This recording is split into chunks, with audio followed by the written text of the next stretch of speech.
ஆமென். முதலாவதாக இந்த வாய்ப்பினை கொடுத்த என் தேவாதி தேவனுக்கு நன்றி செலுத்துகிறேன். அடுத்ததாக இந்த வாய்ப்பினை கொடுத்த ஊழியக்காரருக்கு நன்றி செலுத்துகிறேன். மூன்றாவதாக இங்கு கூடி வந்துள்ள யாவரையும் கர்த்தராகிய இயேசு கிறிஸ்துவின் நாமத்தினாலே வாழ்த்தி வரவேற்கிறேன். அல்லேலூயா. ஆமென். அப்படி எடுத்து வாசிக்கலாம். மத்தேயு எழுதின சுவிசேஷம் 5ஆம் அதிகாரம் அதுள்ள 14ஆம் வசனம். நீங்கள் உலகத்துக்கு வெளிச்சமாய் இருக்கிறீர்கள். மலையின் மேல் இருக்கிற பட்டணம் மறைந்திருக்க மாட்டாது. ஆமென். இந்த இடத்துல பார்க்குறோம், நீங்க உலகத்துக்கு வெளிச்சமா இருக்கிறீர்கள், மலையின் மேல் இருக்கிற பட்டணம் மறைந்திருக்க மாட்டாது. அப்படியே 15ஆம் வசனத்தையும் வாசிக்கலாமே. விளக்கை கொளுத்தி மரக்காலால் மூடி வைக்காமல் விளக்கு தண்டின் மேல் வைப்பார்கள். அப்பொழுது அது வீட்டில் உள்ள யாவருக்கும் வெளிச்சம் கொடுக்கும். ஆமென். இந்த இடத்துல பார்க்குறோம், கர்த்தர் இயேசு கிறிஸ்து வந்து மலை பிரசங்கத்தில் வந்து அவர் சீஷர்களை ஜனங்களை பார்த்து சொன்ன ஒரு காரியம் என்னன்னா, நீங்கள் உலகத்துக்கு எப்படி இருக்கிறீங்களா, வெளிச்சமாக இருக்கிறீங்க அப்படின்னு சொல்லிட்டு அது 15ஆம் வசனத்தில் சொல்கிறாரு, விளக்கை கொளுத்தி எங்கள் மரக்காலில் மூடி வைக்காம விளக்கு தண்டின் மேலே வைக்கும்போது தான் அது எல்லாருக்கும் வெளிச்சம் கொடுக்கும் அப்படின்னு சொல்கிறாரு. இன்னைக்கு கர்த்தர் வந்து நம்மளை ஒரு விளக்கு, நம்மளை ஒரு வெளிச்சமாக நம்மளை தேவன் வைத்திருக்கிறார். எத்தனை பேர் விசுவாசிக்கிறீங்க? ஆமென். ஆமென். நம்மள தேவன் ஒரு விளக்கா வைத்திருக்கிறாரு. ஆனா அந்த விளக்கு தண்டுல நம்ம இருக்கிறோமா அல்லது மரக்கால போட்டு நம்ம மூடி வச்சிருக்கிறோமான்னு பார்க்கணும். நம்ம வந்து மரக்கால் எதுக்கு யூஸ் பண்ணுவோம்?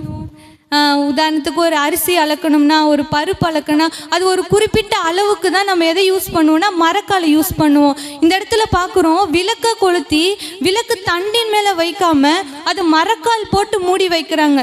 அந்த விளக்கு எரிஞ்சுன்னு தான் இருக்கு, அந்த விளக்கு தண்டில் வைக்காம மரக்கால் போட்டு மூடி வைக்கிறாங்கன்னா என்னன்னா, அது அந்த மரக்கால் அந்த அளவு குறிப்பிட்ட அளவு வரைக்கும் அந்த விளக்கு அந்த வெளிச்சத்தை வந்து அந்த மரக்கால் என்ன பண்ணுதுன்னா மூடி வைக்குது. இன்னைக்கு நம்மளுடைய வாழ்க்கையில தேவன் நம்மளை எப்படி வச்சிருக்கிறாருன்னா, ஒரு விளக்கா ஒரு வெளிச்சமா நம்மளை வைத்திருக்கிறாரு. எங்க வச்சிருக்காருன்னா நம்ம குடும்பத்துல விளக்கு தண்டு என்ற அந்த குடும்பத்துல வந்து தேவன் நம்மளை ஒரு வெளிச்சமா வச்சிருக்கிறாரு. அதே சமயம் சபை என்ற விளக்கு தண்டின் மேல தேவன் நம்மளை வந்து ஒரு விளக்கா வச்சிருக்கிறாரு. அதே சமயம் நம்முடைய கிராமத்துல நம்ம குடியிருக்கிற அந்த இடங்கள்ல தேவன் நம்மளை வந்து விளக்கு தண்டின் மேல நம்மளை வந்து வச்சிருக்கிறாரு. ஆனா நம்ம என்ன செய்யறோம்? மரக்கால் போட்டு மூடி வைக்கிறோம். இன்னைக்கு நம்மளுடைய வாழ்க்கையில அநேக காரியங்கள்ல தேவன் நம்மளை வெளிச்சம் கொடுக்கும்படி அநேக இடங்கள்ல நம்முடைய சபையில வெளிச்சம் கொடுக்கும்படி வச்சிருக்கிறாரு. எனக்காவது யோசிச்சிருக்கலாம், ஏன் ஏசப்பா எங்களை இந்த சபையில வச்சிருக்கிறீங்க, எதுக்கு எங்களை அந்த குடும்பத்துல வச்சிருக்கிறீங்க, எதுக்கு எங்களை இந்த கிராமத்துல கொண்டு வந்திருக்கிறேன், எதுக்குன்னா வெளிச்சம் கொடுக்க தேவன் வந்து என்ன பண்றாருன்னா நம்மள அந்த விளக்கு தண்டுல, குடும்பம் என்ற விளக்கு தண்டுல, சபை என்ற விளக்கு தண்டுல, நம்முடைய கிராமம் என்ற விளக்கு தண்டுல தேவன் வந்து நம்மளை வெளிச்சம் கொடுக்கும்படி வச்சிருக்கிறார். ஆனா நம்ம என்ன தெரியுமா செய்யறோம்? மரக்கால் போட்டு மூடி வைக்கிறோம். அந்த குறிப்பிட்ட அளவு போதும், எனக்கு இந்த வெளிச்சம் போதும், சபையில் இந்த வெளிச்சம் போதும், சபையில் இருக்கிற இந்த அபிஷேகம் போதும் அப்படின்னு சொல்லி நம்ம என்ன பண்றோம்னா அந்த அளவு வச்சு நம்மள மரக்கால போட்டு நமக்குரிய வெளிச்சத்தை மூடி மூடி வைக்கிறதுனால நம்ம வந்து வெளிச்சம் கொடுக்க முடியாம போகுது. எதுக்காக நம்ம வெளிச்சம் கொடுக்கணும் அப்படின்னா அதில் உள்ள 16ஆம் வசனத்தை வாசிக்கலாமே. இவ்விதமாய் மனுஷர் உங்கள் நற்கிரைகளை கண்டு பரலோகத்தில் இருக்கிற உங்கள் பிதாவை மகிமைப்படுத்தும்படி உங்கள் வெளிச்சம் அவர்கள் முன்பாக பிரகாசிக்க கடவது. ஆமாம். இந்த இடத்துல யாரை மகிமைப்படுத்தணும்? பிதாவை மகிமைப்படுத்தணும். நீங்க வெளிச்சம் கொடுக்கலாம், சபையில என்னைக்காச்சும் ஒரு நாள் வெளிச்சம் கொடுக்கலாம், அல்லது குடும்பத்துல வெளிச்சம் கொடுக்கலாம். ஆனா வந்து தேவன், பிதாவாகிய தேவன் என்ன விரும்புறாருன்னா வெளிச்சம் எதுக்காகனா பிதாவை மகிமைப்படுத்த. இன்னைக்கு நம்மளுடைய வாழ்க்கையில நம்ம வெளிச்சம் கொடுக்கிற ஒவ்வொரு காரியத்திலும் நம்ம யாரை மகிமைப்படுத்தணும்னா பிதாவை மகிமைப்படுத்தணும். நம்ம வந்து மரக்கால போட்டு இவ்வளவுதான் என்னுடைய அளவு, சபையில என்னுடைய அபிஷேகத்தின் அளவு இவ்வளவுதான் சொல்லி நம்ம என்ன பண்றோம்னா மரக்கால போட்டு மூடி மூடி வைக்கிறோம். இன்னைக்கு வாலிய பிள்ளைக்குள்ள தேவன் எல்லாருக்குள்ளுமே அபிஷேகத்தை, தாளந்த வரங்களை கொடுத்து நம்மளை பயன்பட வச்சிருக்க. ஆனா நம்ம என்ன பண்றோம்னா இவ்வளவுதான் என் அளவு, இதுக்கு மேல என்னால முடியாதுன்னு சொல்லி நம்ம என்ன பண்றோம்னா மரக்கால போட்டு மூடி வைக்கிறோம். மூடி வச்சோம்னா நம்ம எப்படி வெளிச்சம் தர முடியும்? ஒருவேளை நீங்க யோசிச்சு பாருங்க, இயேசு கிறிஸ்து வந்து அவரே ஒரு வெளிச்சம் தான். அவர் பிதாவாகிய தேவனிடத்தில் இருக்கிறாரு. அவரே போயிட்டு மறைஞ்சிட்டு என்னால நானே தேவன், நான் எப்படி உலகத்துக்கு வர முடியும் இல்லாம அவர் இந்த உலகத்துக்கு வந்து அவரா ஒரு வெளிச்சமா வந்து நம்முடைய இருதயத்துல அந்த அருணோதயம் வந்து நம்ம உலகத்துல பிரகாசித்தது. அந்த இயேசு கிறிஸ்துவே வந்து இந்த உலகத்துல வெளிச்சமா பிரகாசிக்கிறாரு. இப்போ அவர் நம்மளை பார்த்து சொல்றாரு, நீங்க உலகத்துக்கு வெளிச்சமா இருக்கிறீங்க அப்படின்னு சொல்றாரு. நீங்க வேதத்துல பாத்தீங்கன்னா இயேசு கிறிஸ்து வெளிச்சமா சொல்லியிருப்பாங்க, அடுத்து வேதத்தை வெளிச்சமா சொல்லியிருப்பாங்க, அடுத்து யாரு வெளிச்சமா சொல்லியிருக்காருன்னா உங்களையும் எங்களையும் தான் தேவன் என்ன சொல்றாருன்னா நீங்க வெளிச்சமா இருக்கிறீங்கன்னு சொல்லியிருக்காரு. பாருங்க, இயேசு கிறிஸ்து வேதத்துக்கு அடுத்து தேவன் நம்மள தான் வச்சிருக்காரு. ஆனா இன்னைக்கு நம்ம வெளிச்சம் கொடுக்காம மரக்கால் போட்டு மூடி வைக்கிறோம். என்னால முடியாது, இவ்வளவுதான் என்னால முடியும்னு சொல்லி மரக்கால் போட்டு மூடி வைக்கிறோம். நம்ம என்னென்ன மரக்கால் போட்டு மூடி வைக்கிறோம்னா நியாயாதிபதிகள் 6ஆம் அதிகாரம் இந்த இடத்துல பார்க்குறோம், கிதியோனுடைய சம்பவத்தை பார்க்குறோம். கிதியோன் பார்த்தோன்னா உங்களுக்கு எல்லாருக்கும் தெரிந்த சம்பவம். இந்த கிதியோன் சம்பவம், மீதியானியர் வந்து இஸ்ரவேல் அடிமைப்பட்டு இருக்கிறாங்க. இப்போ வந்து அவர் என்ன பண்ணுறாருன்னா, அவர் ஒரு வாழ்க்கையில் ஒரு தேவைன்னு ஒன்று காணப்படுது. இப்போ கர்த்தருடைய தூதனானவர் என்ன பண்ணுறாருன்னா 6ஆம் அதிகாரம் 12ஆம் வசனம் வாசிக்கலாமே. கர்த்தருடைய தூதனானவர் அவனுக்கு தரிசனமாகி, பராக்கிரமசாலியே, கர்த்தர் உன்னோடனே இருக்கிறார் என்றார். ஆமாம், இந்த இடத்துல பார்க்குறோம் கிதியோனுடைய சம்பவத்தை நீங்கள் முழுசாக பாருங்கள். உண்மையிலே பார்த்தோன்னா கிதியோன் வந்து பார்த்தோன்னா பராக்கிரமசாலியெல்லாம் கிடையாது. அவர் மனசளவுலேயும் சரி, அவருடைய உடல் அளவுலையும் சரி வந்து அவர் ரொம்ப சோர்ந்து போனவர். அதான் கீழே சொல்வார், நீங்கள் எங்களோடு இருந்தெல்லாம் நாங்கள் இதெல்லாம் நடக்குமா அப்படின்னு. அவர் எதை வச்சு பார்க்குறாருன்னா அவிசுவாசம் என்ற மரக்கால். முதலாவது நம்ம வந்து நம்மளுடைய வெளிச்சத்தை எதை வச்சு நம்ம மூடி மறைக்கிறோன்னா அவிசுவாசம் என்ற மரக்கால். இந்த இடத்துல கர்த்தருடைய தூதனானவர் இறங்கி வந்து பராக்கிரமசாலி அப்படின்னு கிதியோனை பார்த்து சொல்றாரு. ஆனா கிதியோனுக்குள்ள அவிசுவாசம்.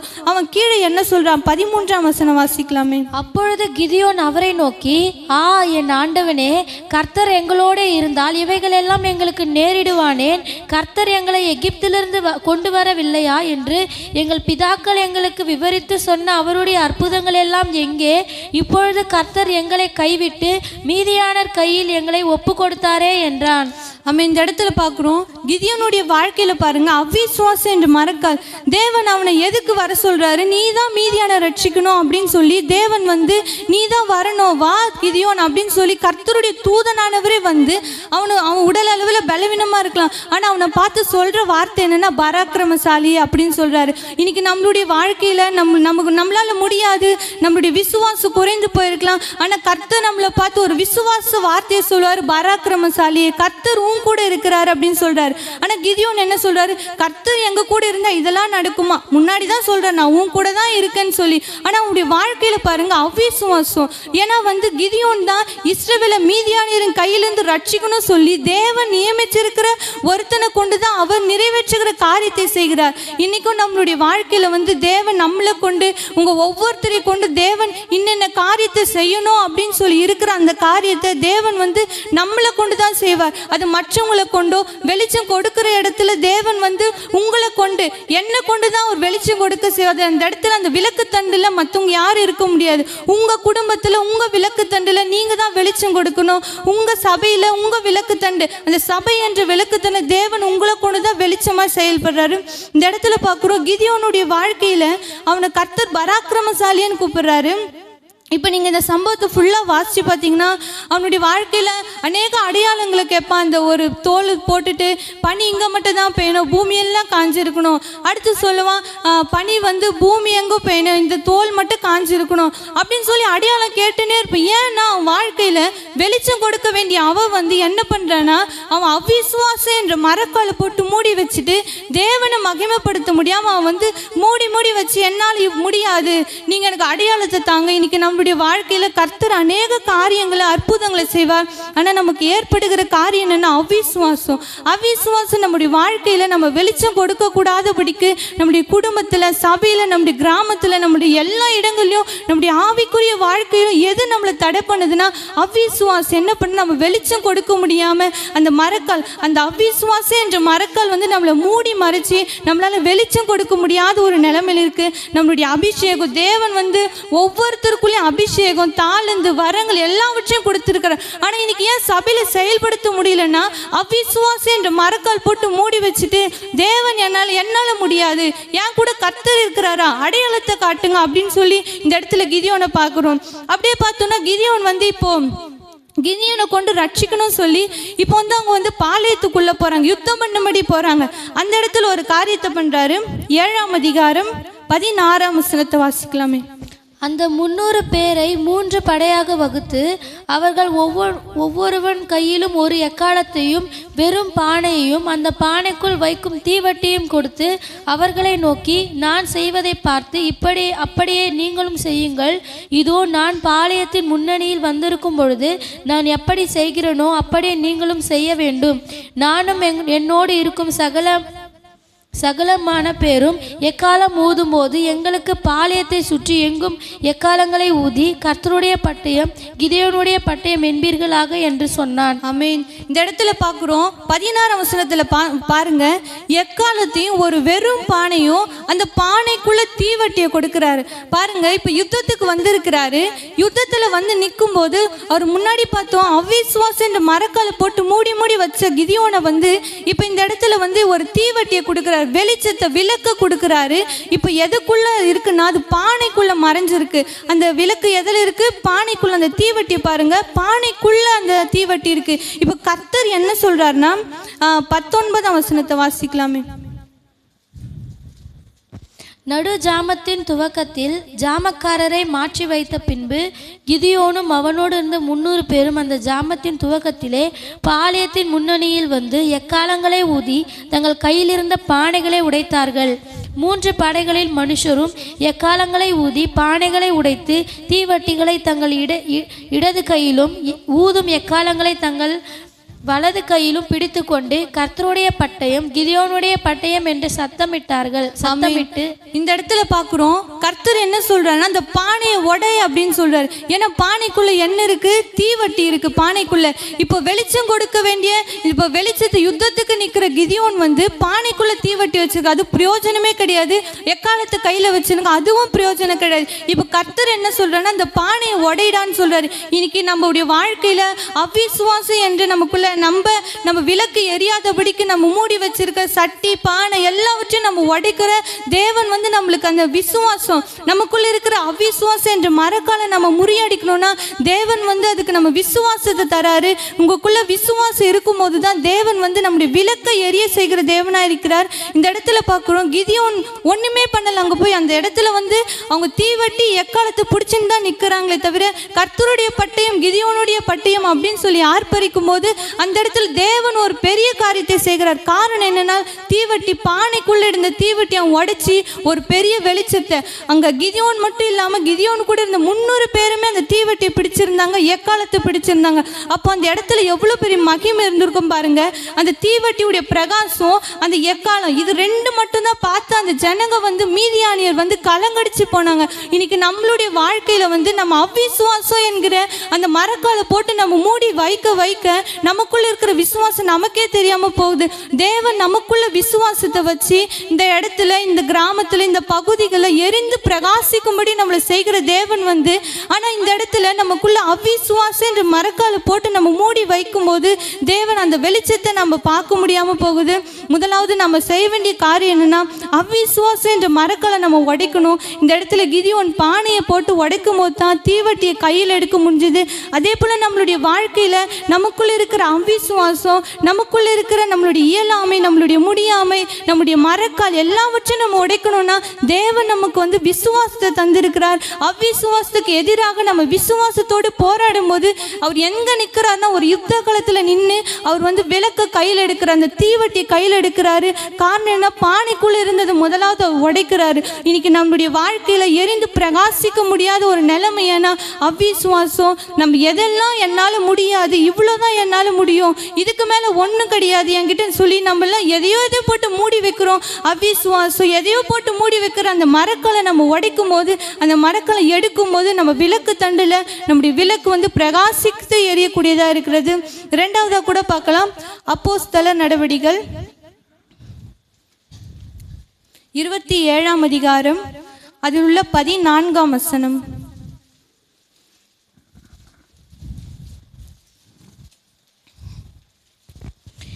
கொஞ்ச நேரத்துக்குள்ளே யூரேக்கிலித்தேன் என்னும் பெருங்காற்று அதில் மோதிற்று. ஆமென். இந்த இடத்துல பார்க்குறோம், அந்த இடத்துல அப்போஸ்தலர் நடவடிக்கைகள் இந்த இடத்துல 27ஆம் அதிகாரத்தில் என்ன சம்பவம் இருக்குன்னா, அப்போஸ்தலனாகிய பவுல் வந்து இப்போ எங்கே போனா ரோமாபுரிக்கு நேராக பயணம் செய்து கொண்டு இருக்கிறாரு. இப்போ அந்த இடத்துல பயணம் போய் கொண்டு இருக்கும்போது ஒரு பெரிய கப்பலில் பயணம் போய் கொண்டு இருக்காங்க. அங்கே பார்த்தோம்னா ஒரு பெரியதான ஒரு கடுங்காற்று அங்கே வந்து அங்கே இருக்குது. அந்த கடுங்காற்று பேர் என்ன, ஈரோக்கிலிதோன். அப்படின்னா வன்முறையான போராட்டம் அப்படின்னு அர்த்தம். கிரேக்க பதத்தில் வந்து வன்முறையான போராட்டம் அப்படின்னு அர்த்தம். இந்த இடத்துல எத்தனை பேர் இருக்காங்கன்னா 276 பேர் இருக்காங்க பவுலோட கூட.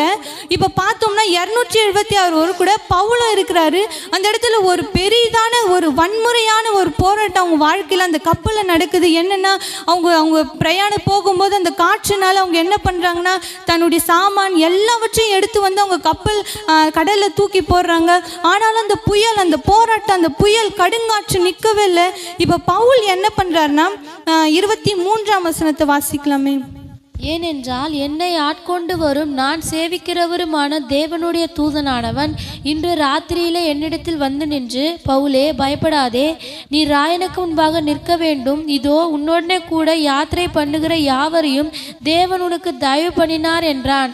ஆமென். இந்த இடத்துல பார்க்குறோம் பவுலுக்கே அங்கே பயந்த ஒரு சூழ்நிலை. ஏன்னா வந்து அந்த இடத்துல வந்து அவ்வளோ பெரிய கப்பலில் 276 பேர் இருக்காங்கன்னா அந்த இடத்துல இருக்கிற மாலுமிலாம் சும்மா நாளாக இருக்க மாட்டேன், நல்ல எக்ஸ்பீரியன்ஸான ஆள் இருப்பாங்க.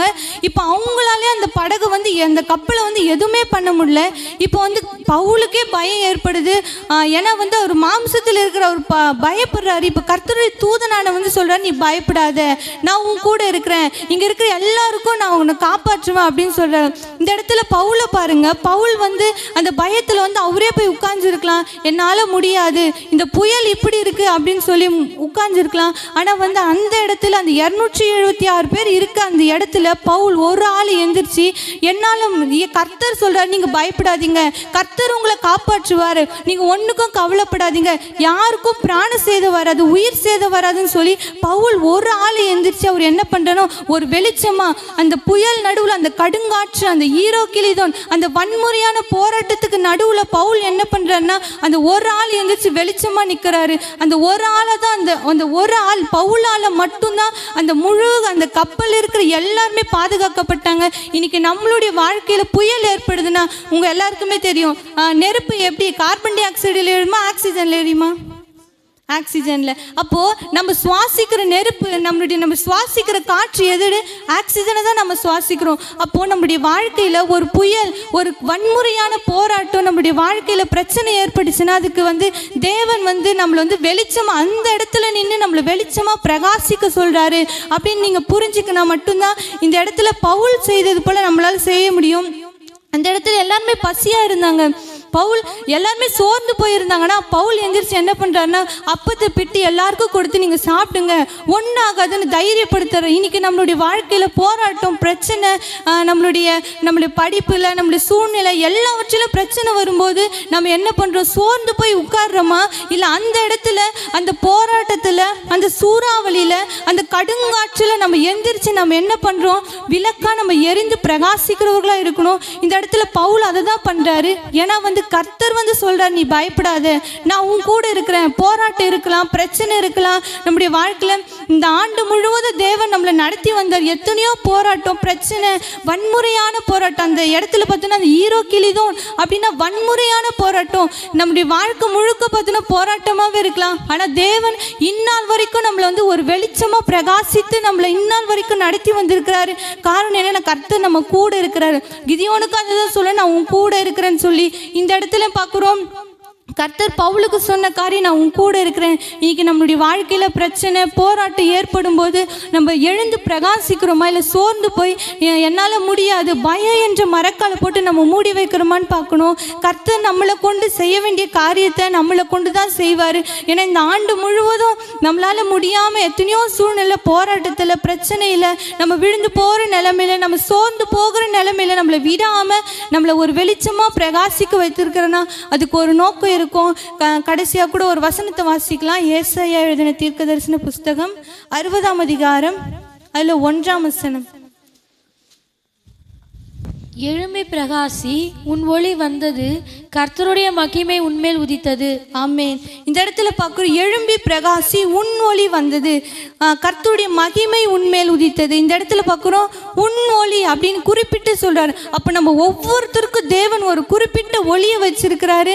அந்த ஒளி நம்ம மேலே வரும்போது கர்த்தருடைய மகிமை வந்து நம்ம மேலே உதிக்கும் போது நம்ம பிரகாசிக்கிறவர்களாக இருக்கும். இன்னைக்கு நீங்கள் உட்காந்து யோசிச்சு பாருங்க, தேவன் எனக்கென்று ஒளி வைத்திருக்கிறார். நான் ஒரு வெளிச்சமா இருக்கிறேன். என்னை உலகத்துக்கு வெளிச்சமா வச்சிருக்கிறாரு.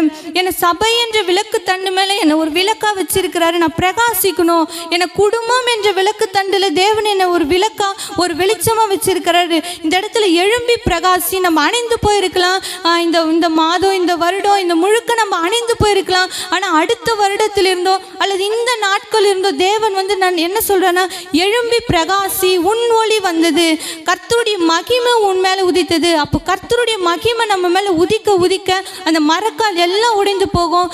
எப்படி கிதியோன் அந்த தீவட்டியை, அந்த பானைக்குள்ள இருந்த தீவட்டியை பானையை உடைத்து போட்டது போல இன்னைக்கு நமக்குள்ள இருக்கிற அந்த மரக்கால், நம்ம மூடி வச்சிருக்கிற, நம்ம எரியக்கூடாதபடிக்கு, நம்ம வெளிச்சம் கொடுக்க முடியாதபடிக்கு நம்ம மூடி வச்சிருக்கிற எல்லாமே உடையணும்னா கர்த்தருடைய மகிமை நம்ம மேல பிரகாசிக்க, நம்ம மேல உதிக்க உதிக்க நம்ம என்ன பண்ணணும்னா வெளிச்சம் கொடுக்கலா இருக்கணும்.